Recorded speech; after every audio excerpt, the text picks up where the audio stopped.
Mike, I do YouTube, so I know you're minted, bro. What's the truth?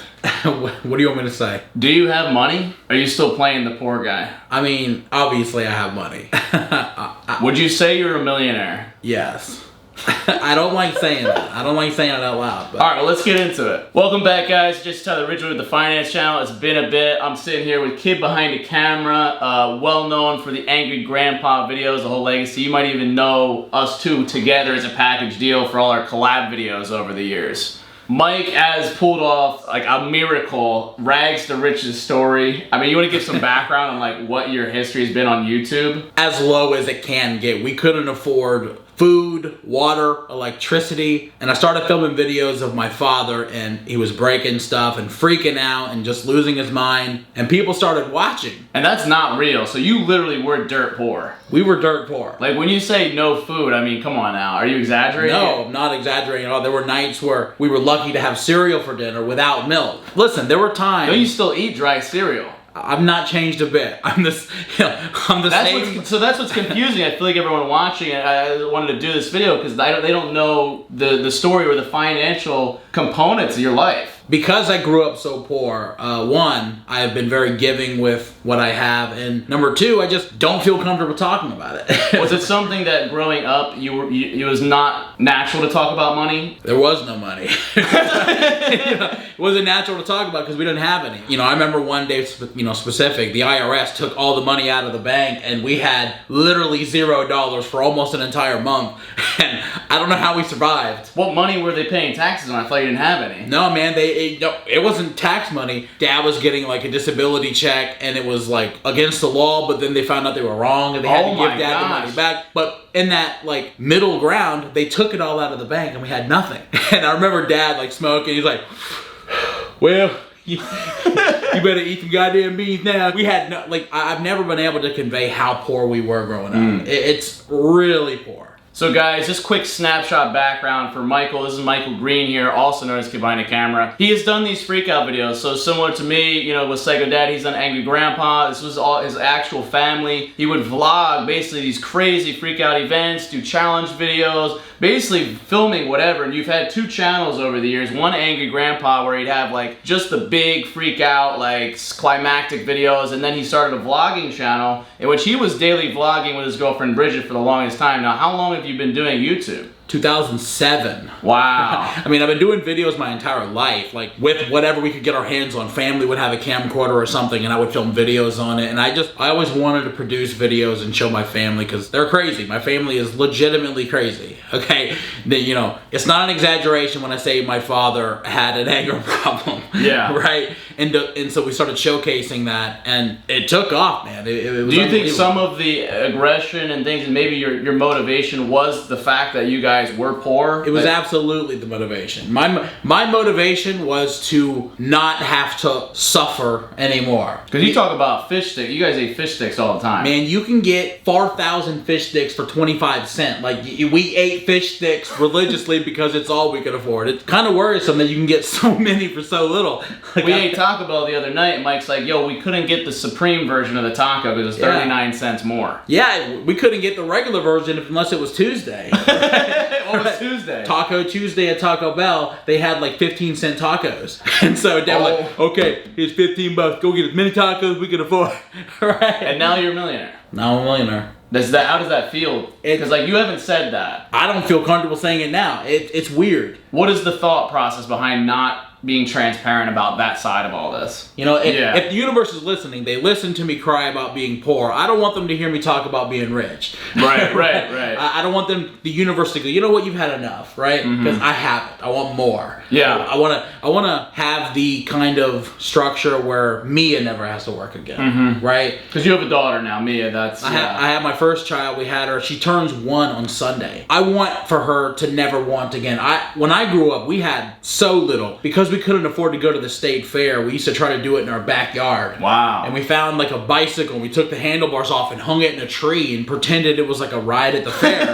Right? We've suffered through house fires. And so actually trailer, you guys were living in a trailer. How many people were in the trailer? I got 2 sisters, a brother, my mom, and my dad, so it was 6 of us. Yeah, and how many bedrooms was the trailer? I mean, like 2. You know? And you guys were food stamps, like Oh, you guys, man. right? We were food stamp OG back when they were paper form, right? Wow. And I remember specifically one time we bought food with food stamps, and if you rip it off yourself, they don't accept it. And we didn't eat that night because Mom ripped off the food stamp and tried to give it to the lady, and they kicked us out of the store. And so, you know, YouTube started popping off to where most of your wealth is from the AdSense that the videos generated, Right. To where you haven't done many brand deals. I don't do them, yeah. And merch hasn't been a big thing. You know, a lot of people wonder why I don't do this stuff, and it might be stupid. I've turned down $50,000, $75,000, $100,000 brand deals, and the reason that I turned those down is because I've got enough, right? I want more, but I don't want to alienate or piss off the fans that I have by making them sit through a brand deal if I can help it. If I need it, I'm gonna do it, right? Like if I go broke, I'm starting an OnlyFans, right? But if I don't need it, I'm not gonna do the brand deal because one, I don't know the product, I don't believe in it. It's gonna look forced, and they're gonna know that, and they're gonna call me out on it. So, and I think that's the biggest point. One of the points I wanted to drive across is we're similar in that we never wanted to like show we got all this money or flex in the sense just for flexing, right? Because like you've lived a life to where that was never mattered. It was a necessity. Right. It was not something that was like, oh, we're better than this person. If anything, loathed that because that was what you were receiving. We're no better than anybody. Because so that's why I wanted to do this to where people don't understand that about you, to where you know you still portray yourself. Same with me, where we want to be relatable to the audience, right? And we don't want the audience to feel bad for not having money, but like we also don't want it to be a stigma. So you know, Mike and I had a conversation. Want to do this video because instead of being transparent in a flexy way, we want to be transparent in a education way to where you guys can do this. If I can pull myself out of the worst trailer park in North Charleston, this is a true rags to riches story. And sometimes I gotta pinch myself to see if it's true, right? Like it's unbelievable where I started and where I'm at and where I want to go. Yeah, I want to jump into some numbers here. What are we talking here? Like how much were you making on YouTube or how much have you made? Like total? Yeah, because you have 2 channels, so. Kidbehindacamera, we checked the other night. I think I was at about 3 million. The Angry Grandpa Show, I haven't checked in a long time. About 2.5 million. And so after taxes, I mean, you're sitting on a cool couple million, and you haven't really left the nest too far. I mean, you bought this house at one point. I know that was a big deal. You bought your dad a dream car. There was some money there. And you've always kind of like shared it amongst your family members. Yeah, mostly Dad. You know, when Dad was alive, you know, if I made $150,000 on YouTube in a month, I knew I had to pay taxes on that. Do you realize you casually just saying that is insane to everyone, right? What, $150,000? How much were you making a day, roughly? It fluctuates, but there's times that I made $8,000 in a day, $10,000 in a day. It really... You know, people make like $3,000, $4,000, $5,000 a month if they're lucky. Right.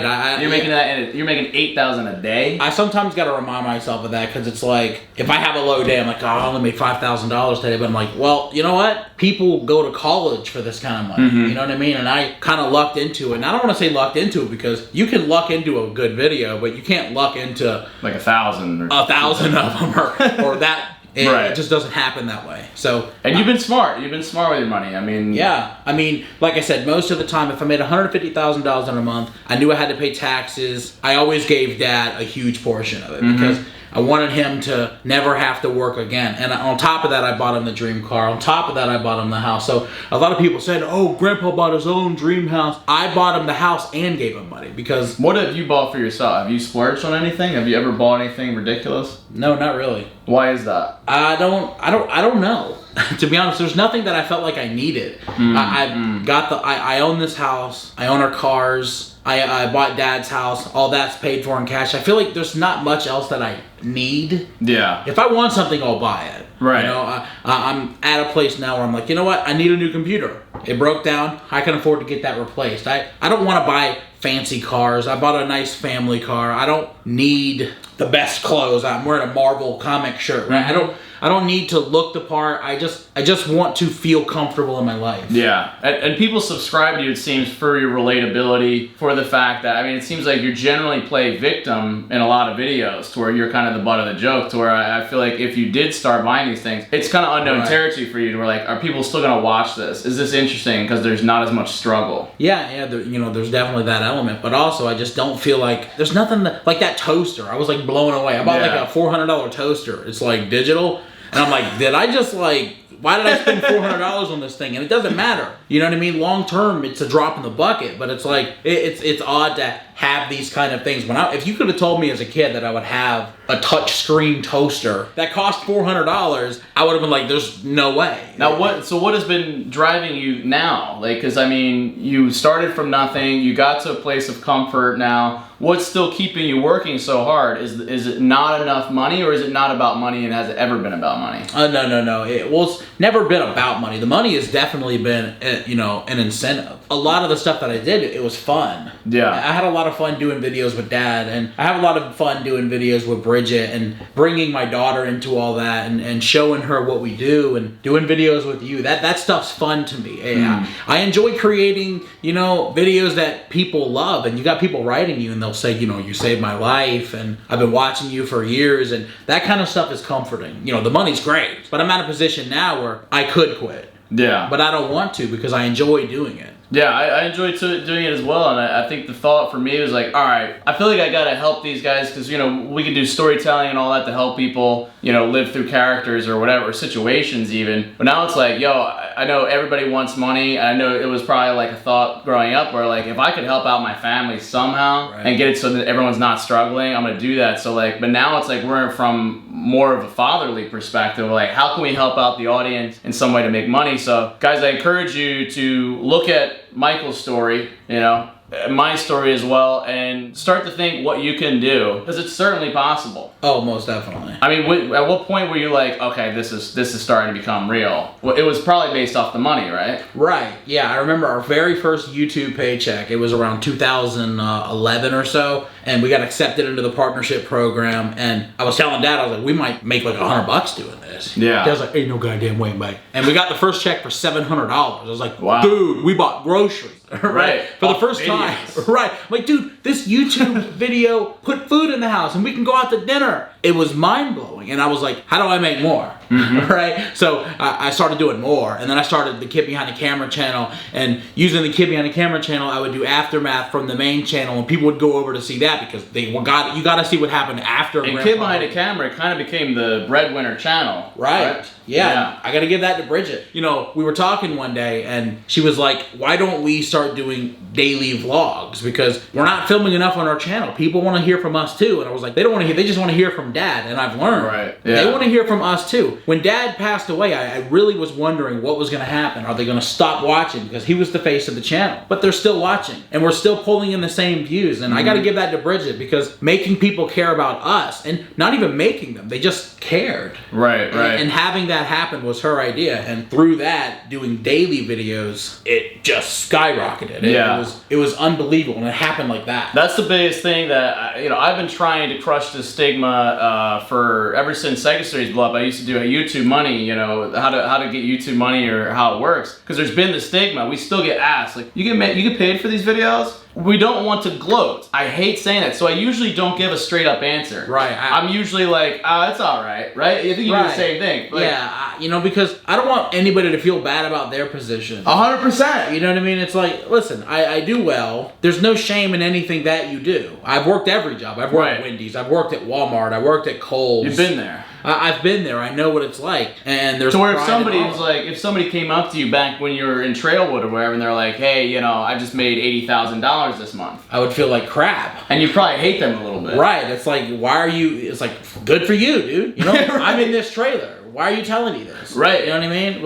And I think that's factored into us, where it's like somebody asks, how do you make money? And unfortunately, we almost have to lie, and I feel like that's most YouTubers. There's only a very select few that will be transparent about earnings, and I feel like that's a bad thing. I feel like not knowing that truth, because for me, what started me really going hard into YouTube was I saw PewDiePie made $12 million in a year. Right. And then I saw this other YouTuber in Australia, he was making $1,500 a month off of 5,000 views a video. And I was like, holy crap, that's enough to pay rent for somewhere. And seeing that financial side kind of prompted me to pursue this. Or now we can pull 6 figures in a month. It's possible. I know it sounds crazy, but we're not doing it to brag. We're letting you know, like, go hard. Even if you get 1% of that, that's insane. I mean, this guy it was kind of the inspiration for me to go as hard as I did, because when you were doing your videos, I was probably making around $13,000 a month, which is pretty incredible. All right, that's a lot of money. And I was talking to Jesse, and I was like, how much did you make this month? And he was like, I made like $1,500. $15,000. I'm like, he made more than me. That's uncomfortable to me, right? And then I started pushing harder, and I was like, I'm ready to call Jesse again. I was like, how much did you make this month? It's like a high score. Yeah, who can get the highest score here? I made $35,000 this month. How much did you make? And he's like, I made 80. I was like, oh, what the hell? And then finally, I broke 100, and I called me. I was like, man, I would love to make 150. He goes, hey, you'll get there. And I'm like, okay, how much did he make? He never told me. So it was almost like a competition and a drive, and it worked. Seeing the numbers go up, you can't help but want to keep going. Yeah, and it's a hard thing. I think, and part of the stigma too is not talking about the YouTube money, is afraid of people asking for it, or it's almost like as a lottery winner, like, yo, can you help me out? Like, what about this? And it's like, that's something I never have wanted to deal with because it's not a priority. Like, that would never have mattered to me. Right. But I know that a lot of people would be like, it affects them, and they're like, yo, can I get some of that? Right. And I'm like, yo, because like people perceive you differently when money gets in the picture, and like it's daunting to be doing this video or even to be pursuing the finance, even though I know it's valuable. It's just there will be side effects to that. So I get it from all angles. I'll have people write me, hey, you're making so much, can you help me? And you'll have somebody else writing me, like my own family, are you paying taxes on that money? And it's every way people can come at you for it, they do. So that's part of the reason you've kind of sat on it. Yeah. Right, yeah, it's like, first of all, I don't want to brag. I'm happy with what I have, and I'm grateful for it, and I don't want people to think that I'm just like, hey, right, keep it coming, I am rich now. I don't want them to think that. And how many views did you need to accumulate to even get the numbers you were talking about? I think it was like 1.5 billion on the Angry Grandpa show and 1.5 billion on Kidbehindacamera. It's almost pretty even. So really fathom that number. Say like 3 billion views to get a few $1 million. Understand that's not normal, to where that was like not an easy thing to accomplish. But just understand, you could extrapolate that and be like, yo, okay, if I can get even just 100,000 views, that could be money that I didn't have, and it's doing something ideally that you enjoy doing. And not to mention 100,000 views. We all started somewhere. There was a time where I didn't have 100,000 views. Yeah. It was all thanks to Ray William Johnson that I think I broke that barrier. Shout out, super helpful, and then just the consistency to where we all started from zero. I know it's hard to remember those times. A lot of my ad revenue now, or just revenue in general, is from old videos. Whether I'm uploading old videos to Facebook or whether it's just the ones on YouTube. So where once you get a backlog going, it just snowballs. I mean, the Angry Grandpa Show channel, I don't like saying this out loud, but I haven't uploaded it in almost a year, and it's still bringing in $25,000, $30,000 a month. Now that's a crazy point. That's the kind of thing that I can just like, if I wanted to stop tomorrow, I could say, all right, I've done what I can, I'm done, and I could live for the rest of my life. And I want you guys to hear that. You said $25,000 a month roughly, and you're not doing anything. I haven't uploaded since I uploaded that Doug video. So understand, guys, that the value doesn't just die when you make the video. And that's how it feels sometimes for us. We put out a video and we're like, oh, made a few $100, whatever. Right, we don't go back and keep track of it, but if I go back to a certain video and I look later, I'm like, oh, wow. When I checked the first time, I made $2,000. When I checked again, it made $45,000. And some of these random videos, they're maybe every month, maybe making $2, $3. Right. But if you get 1,000 videos doing that, that's an extra $2, $3 grand in revenue just from that huge backlog, to where understand that you might see Mike or I just not doing anything. It's just that, no, we put enough effort in at that time to where it's like royalties. It's like, Friends, the show, or The Office, when it goes into syndication, the show's over, but people are replaying it 10, 20 years in the future, so that's accumulating royalties for the creators. So that's the same thing. Not to mention what you got going on Facebook right now. Facebook's insane, guys. So I'm putting out Psycho Series videos from over 4, sometimes 5 years ago. I'm making anywhere from $10,000 to $30,000 a month just in Facebook revenue. I click a few buttons, the video goes live, accumulates maybe 30,000 views. The backlog's starting to accumulate on there, and more fans are finding me on there because there's a new demographic. And that's something I've been squandering, right? I didn't know. I have a Facebook with about 1.2 million,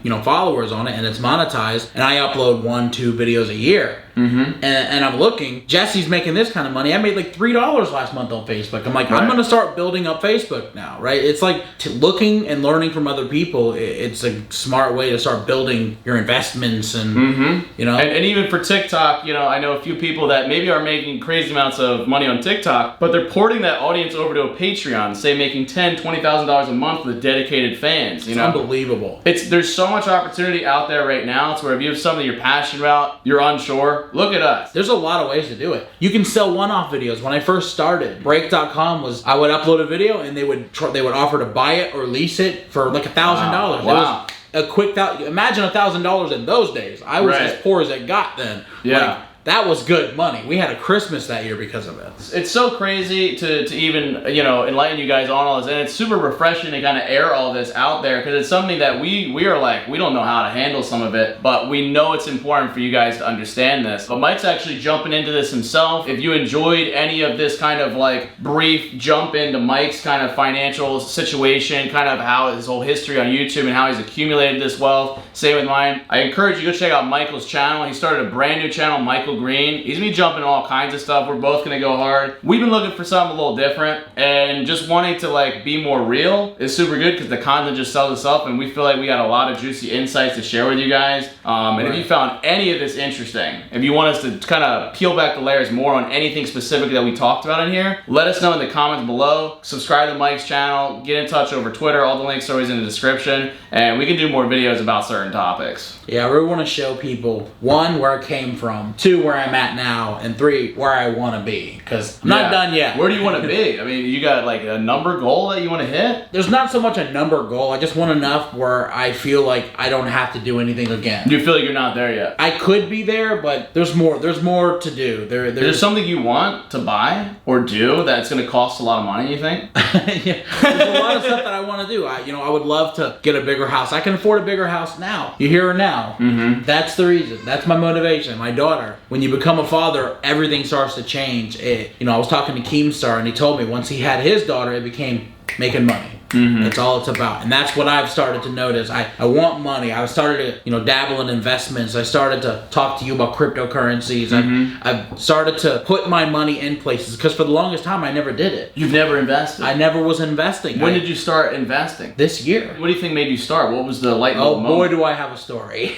You know the story. The Ethereum story. Jesse told me to invest in it in 2017. He was convinced. I wasn't. I didn't. It blew up. I lost. But you weren't investing in anything, right? Nothing. The stocks. And why do you think that is? Because you weren't too familiar with all of it? I grew up in a trailer park, so I was like, do I want to risk the money that I have? Because I worked really hard for this, and I'm going to have nothing. Right. And then I started to think more. I'm like, listen, I'm spending my money on food, things, and I can have my money work for me. And I've started to learn that this year, when it's way too late. When everything's... Yeah, it's like when the stock market's like done, I'm starting to invest, and I want like people to watch. What would you have to say to people like you, say a few years ago, who was like reluctant to invest, who wasn't even sure about this? I feel like that's why it's like more prudent than ever to get this across. Michael, if you stumble upon this in a time machine in 2000, invest. Seriously, it's the smartest thing. What did you do with? You just had your money in a bank account? Just had it, and I was spending it, going on trips and. Well, that's good that you got to spend a little bit, but it was just sitting in a bank account, getting no interest, doing nothing. Wasn't even in like the savings account. I was gaining nothing. It's almost like I've learned too late, but it's better than learning late than never at all. Yep. I got Bridget's mom. She's into like investing right now. Nice. Bridget's in. Yeah. She's got her own money and she's playing with it. And I'm like, what did you lose today? I want to keep track. I'm still frugal, okay? I have money, but I'm still like, I've tightened the purse straps. I don't want to lose it. Yeah. And you're getting your feet wet now, so you're dabbling a bit in investment. I mean, listen, Jesse helped us make 30 grand 2 days ago. In a split second. You didn't have to do anything, at least it feels like. Yeah, I was like, did that just happen? And then it's amazing. The stuff that Jesse's teaching me and I'm learning is amazing. And Mike's excited to jump in onto the channel because like I have some knowledge. It's not as much as but we both want to really go deeper and learn more about this. We encourage you guys to join us both. Yeah, we'd like to learn with you guys. Yeah, exactly. Kind of like we're learning together. I'm learning from you. It's not talked about in school. Finance is not talked about with the family. Parents don't talk. Even my family was like okay growing up financially, but it was never like an open conversation of like, let's talk about investing 101. That was never a conversation. I think because it's taboo to talk about money. I don't think Dad even knew what the word investment meant. Dad, you want to invest in anything? What's that? But that's the best way to not only preserve your wealth, but also create it. And I don't want to say wealth is in like you need tens, $20s, $100,000. Even just you putting $100, imagine you gain $7 on that $100. Cindy invested about $1,000 about 2 months ago, and she turned it into another like $3,000. And then she could turn that few $1,000s. It's going now. She's headed to like 10,000, and it's like she's done that in 3 months. Yeah, and it's never been easier, guys. With Robinhood, you know, with cryptocurrency, Coinbase, Cash App, with all there's so many websites and platforms that you guys can get into for investing, and we're going to unpack all of that in future videos to come, guys. Thanks, Mike, for doing this. I mean, this was a big step. Are you gonna start dressing differently, or no? I am who I am. I mean, now that it's out there, I mean, you might as well embrace it, right? It was never that I was like dressing like this so nobody knew anyway. This is just me. This is how I've always So even dressed. if you had 10 million in the bank, you would still be dressing the same. I wear this to Hall's Chop House. When I go to Hall's Chop House, I leave 100% tip. If the bill's $2,000, I leave $2,000, and I go wearing backwards hats and Marvel comic shirts. They sometimes have to wonder if I can afford to be there, but that's me. That's how I've always dressed. That's how I've always wanted to look. It's just I don't want people to know, number one, but two, this is what I'm comfortable in. I'm not comfortable in a suit. I'm not comfortable. Maybe one day when I lose more weight, I'll start dressing. I'll start dressing nicer.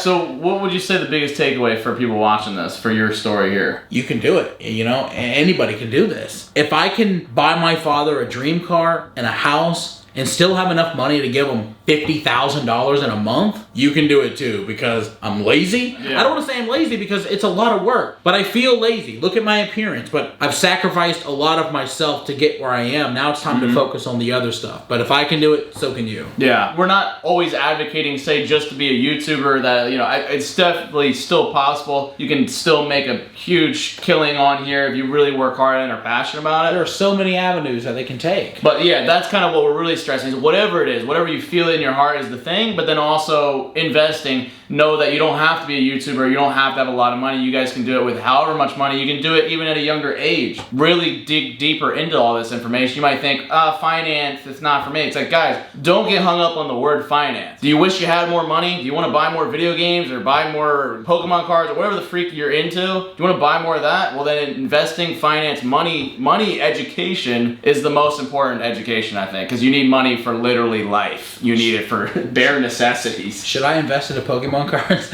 No. No, right? No. I was thinking, definitely not, right? Yeah, I'll be real on this. Don't. You don't do it. Don't do it. It's bull. It's bull. But guys, make sure you go check out Michael Green's channel. I'm going to link that in the description below. He's going to have some videos. I don't know if by the time this comes out, you'll have some, you'll cobble some together. I think I'll have something ready by the time this goes out. Yeah, we'll make sure, you got something. But guys, check out Mike's channel. Drop some likes if you were surprised. You think people are going to treat you differently now? I hope not. You know, I'm the same person. I happen to have a little money in the bank. How much? No,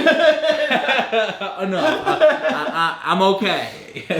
Me is okay. That's good. That's good. How much are you invested now? Right now, probably like 600,000. Percentage-wise, or like in the market versus sitting on the sidelines? I like have more in the bank, so I'm learning. Right, that's good. That's good, because we're in the middle of an uncertain time. So, right. We call that dry powder. He's got the dry powder. Is that what it's called? Yeah. I'm learning a lot today. So you can pull the trigger later on. Right. Yeah, I've got a lot of it in the bank. I got a lot of it investing because I believe in a lot of the investments. Hopefully it pans out, and hopefully I'm there to show you guys when it does. Yeah. And I think one of his first videos, you got to check out his channel, will be about how you almost were like multi-millions. How I almost got $15 million. Was it that high? It was about that high, yeah. Yikes. On such a small investment, by the way. Oh, man. Alright guys, thank you so much for watching. We got more videos to come. About to be active on the Just Tell channel again. You can do it. Alright, we'll see you guys in the next one. Bye.